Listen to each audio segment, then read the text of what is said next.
76% of Americans live paycheck to paycheck. 64% of Americans that have businesses break even or lose money.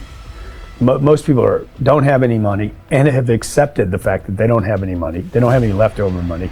They're fearful of money constantly.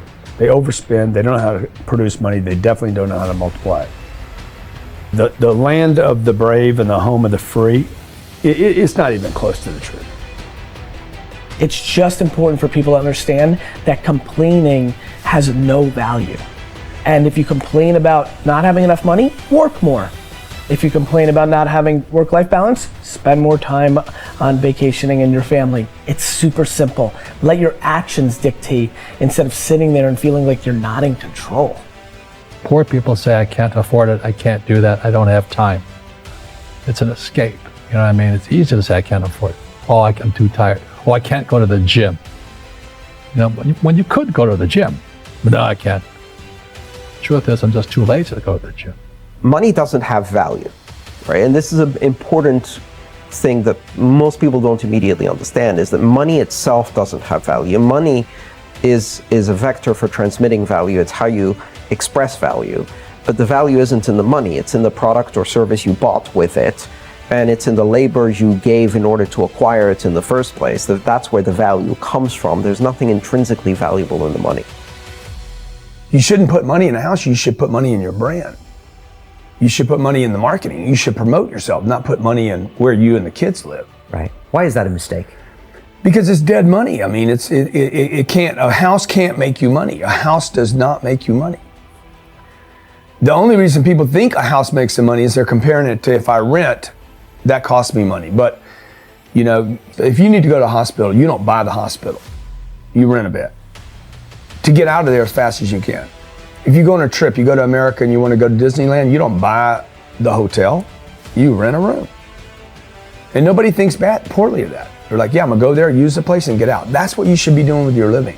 Find a place where you can rent, pay rent monthly. Don't own the house. And take all the money that you would have put in that house purchase, down payment, extra money, fixing it up, use all that money to improve your business and yourself so that you can get more money, right? So I see so many people here like, I'm gonna invest 300,000 pounds in a house to hopefully make $30,000, 30,000 pounds. Right. I'm gonna buy it for 300, maybe I'll sell it for 600,000. I'll double my money. Fixed in one place, by the way, where no money comes to you. Money does not go to homes. Right, and that's a big thing on your career is moving locations. Yeah, I've moved 5 or 6 times. I can move another 4 or 5 times. Because people who stay in the same place get too comfortable. If you study wealthy people, they're mercurial. They're moving, they're mobile.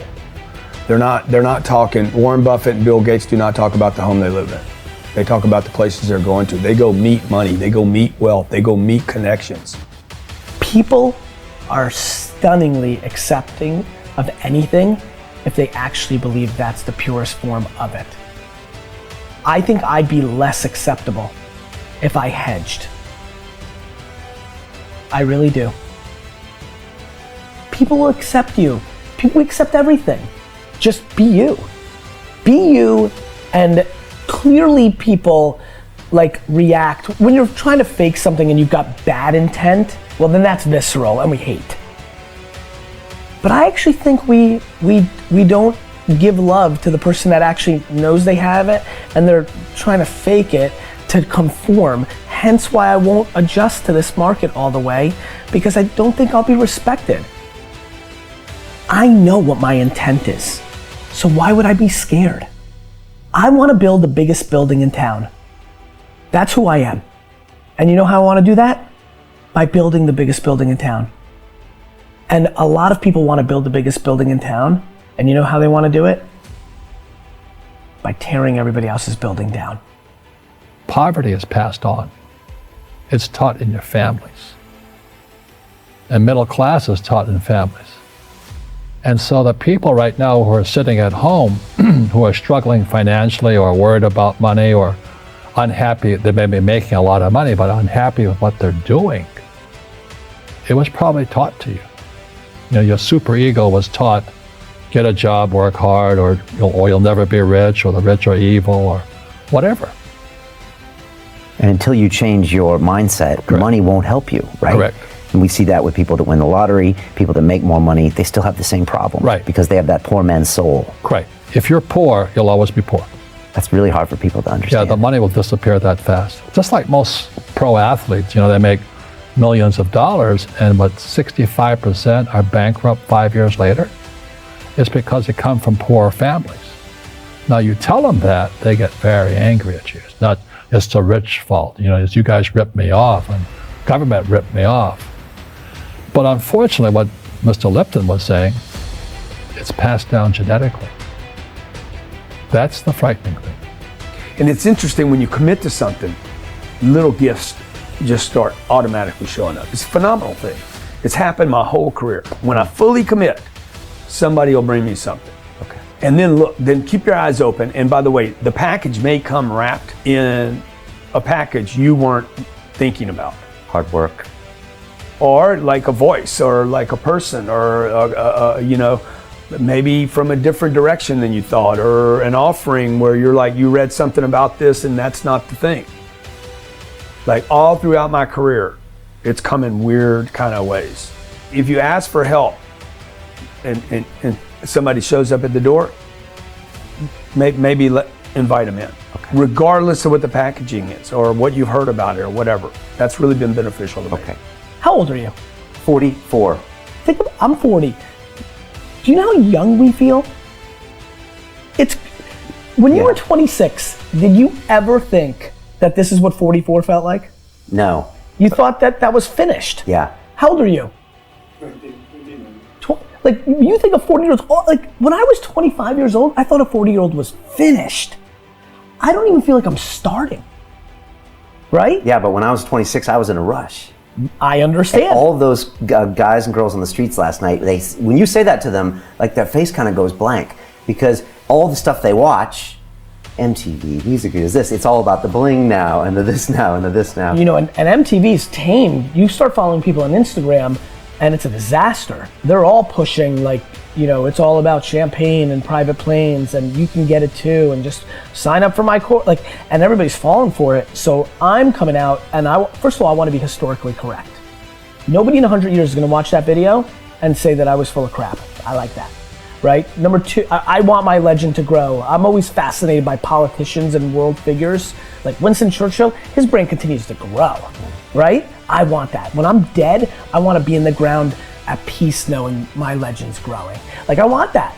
I want that in the business world. And so I'm giving real advice, and real advice looks like this. When you're 19 and you can spend 7 full years learning your craft, meeting people that are mentors, being patient, and you wake up and you're 26 years old, you have your entire life in front of you, and you've done great foundational work to go on and then be successful. I have bad luck too. I've had financial crashes. I've had people stab me in the back, but they're all good because I grow from it. That's spirituality. People who are afraid of making mistakes, like they teach in school, they don't ever grow. Because spirituality is there's good and there's bad, there's right and there's wrong, there's up and there's down. Most people only want to be right. They only want to be positive. Well, you can't have that. That's not reality. And the average person, the reason they're poor is they haven't failed. They play it so safe. They haven't made any mistakes like they're taught in school. That means they don't learn anything. That's why the school system's actually fundamentally corrupt. It's anti-education. Right? Don't make mistakes and don't ask for help. And if I didn't ask for help, I have my accountants, my attorneys, my bankers, and all that. I go into business like a rugby team. Boom, boom. And we kick butt. But the average guy is standing there, I'm an A student, I'm going to do this all on myself. And a bunch of rugby players run you over, and you go, well, they're not playing fair. Yeah, well, you're playing stupid. You should have a team. You should have accountants, attorneys, and bankers, and all that stuff. But that's not the game I want to play. I said, then don't play the game. The game of business is played with accountants, attorneys, bankers, hate to say it, politicians. You got to know the game. I don't want to hustle. I want to prosper. I don't want to grind. I want to create a machine that monetizes. I'm not shameful of money. I want money. I want a lot of money. I want to give money away. I want to raise a lot of money. You can't do that if you're broke.